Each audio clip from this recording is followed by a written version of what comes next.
Alright, this is one of those situations that a lot of firewood cutters are going to find themselves in. Obviously we're not professionals, we're going to hang up a tree every once in a while, so I will show you how to deal with it. I call this the drop cut.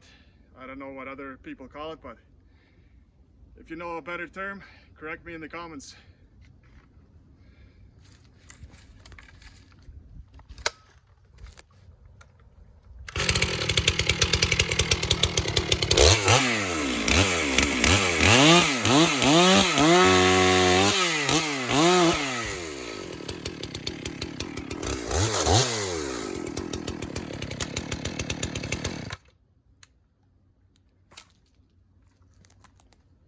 So it's a very easy cut to perform, as you can see.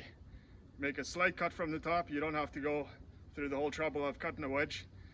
Just make a small cut on top, come to the bottom, line up your cuts, and zip it. Voila! Take it easy.